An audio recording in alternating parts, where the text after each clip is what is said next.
নমস্কার, আপনারা দেখছেন রূপসী বাংলা মিডিয়া আর আমি সঙ্গে রয়েছি দেবরাজ মাহাতো। এই মুহূর্তে সবথেকে বড় খবর, আদালতের নির্দেশে অবশেষে চাকরি গেল প্রায় 25,000 জনের।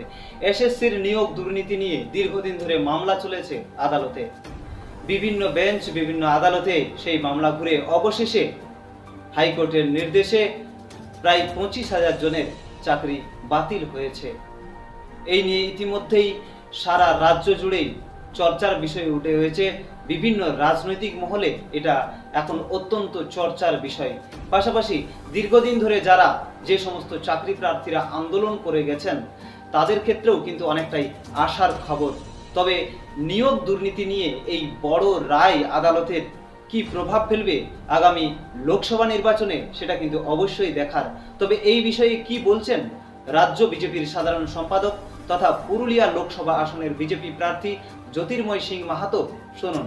দেখুন, মহামান্য আদালতকে আমি ধন্যবাদ জানাবো কি 25,753 জন যে অবৈধ নিয়োগ করেছিল এই তৃণমূল কংগ্রেসের যে সরকার, তার মুখোশটা পুরো ওপেন করে দিল মহামান্য আদালত। কারণ আমরা বারে বারে বলে আসছিলাম ভারতীয় জনতা পার্টি প্রত্যেকটা নিয়োগ দুর্নীতির মাধ্যমে নিয়োগ হয়েছে, টাকা নিয়ে নিয়োগ হয়েছে, আর যারা যোগ্য প্রার্থী তাদেরকে নিয়োগই করেনি, তাদেরকে সরিয়ে দিয়েছে, তাদেরকে ইন্টারভিউ বোর্ড থেকেই বাতিল করে দিয়েছে, আর যারা প্রচুর টাকা দিয়েছে তাদেরকে নিয়োগ করেছে। আর সেটা আজকে প্রমাণ হলো মহামান্য আদালতের মাধ্যমে। আমি আদালতকে ধন্যবাদ জানাবো। প্রত্যেকটা জিনিসের তদন্ত হোক, এই বাতিল করে যেন চুপ না থাকে, সঠিক তদন্ত হোক কারা নিয়োগ করেছিল। যেমন পার্থবাবু আজকে ভিতরে আছেন, বালুবাবু ভিতরে আছেন, সেরকম এই যে দুর্নীতি, এই যে ঘোটালা, এর সঙ্গে যারা যারা জড়িত তাদেরকেও যেন একদম মানে ইয়েতে কী বলে কারাবাসে ঢোকানো হয়, তাদেরকেও যেন অ্যারেস্ট করা হয়। আর আমার মনে হয় এটার জড় পুরুলিয়া পর্যন্ত আছে। যদি সঠিক তদন্ত হয়, পুরুলিয়ার অনেক তৃণমূল কংগ্রেসের নেতা শ্রীঘরে ঢুকে যাবে। আপনারা শুনলেন বিজেপি প্রার্থী জ্যোতির্ময় সিং মাহাতোর বক্তব্য। এবার আমরা শুনে নেব জয়প্রকাশ জনতা দলের রাষ্ট্রীয় সাধারণ সম্পাদক অশোক দাস এই বিষয়ে কি বললেন। আদালতের নির্দেশে প্রায় 25,000 জনের চাকরি গেছে। কি বললেন রাষ্ট্রীয় সাধারণ সম্পাদক জয়প্রকাশ জনতা দলের, তা তুলে ধরা হলো রূপসী বাংলা মিডিয়ার দর্শকদের কাছে। দেখুন, প্রথমে মহামান্য কলকাতা হাইকোর্ট যে রায় দিয়েছে, একে আমরা সাধুবাদ জানাচ্ছি জয়প্রকাশ জনতা দলের পক্ষ থেকে। আমি অশোক দাস, রাষ্ট্রীয় সাধারণ সম্পাদক।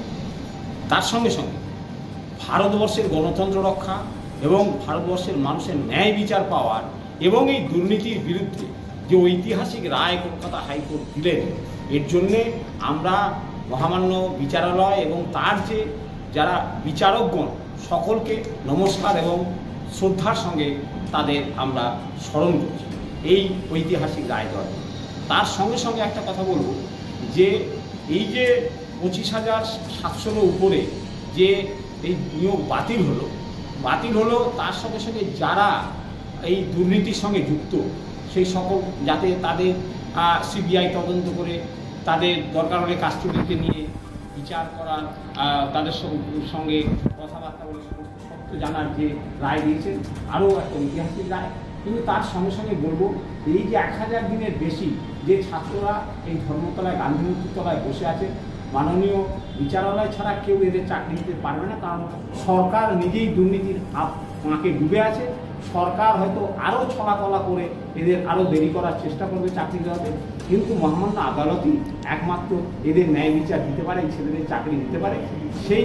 এবং তার সঙ্গে সঙ্গে আজ পর্যন্ত যে ভ্যাকেন্সি আছে, সম্পূর্ণ ভ্যাকেন্সিগুলো বাংলার স্কুলে তাকে যদি এই মহামান্য বিচারালয় নির্দিষ্ট করে দেন সরকারের কাছ থেকে নথি চেয়ে, তাহলে খুব ভালো হয়। রাজ্যে যে চাকরি দুর্নীতি হয়েছে তা কিন্তু প্রমাণিত।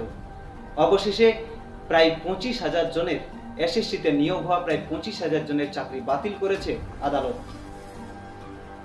এই বিষয়ে আরো অন্যান্য খবরের আপডেট পেতে অবশ্যই আপনারা নজরে রাখুন রূপসী বাংলা মিডিয়ায়।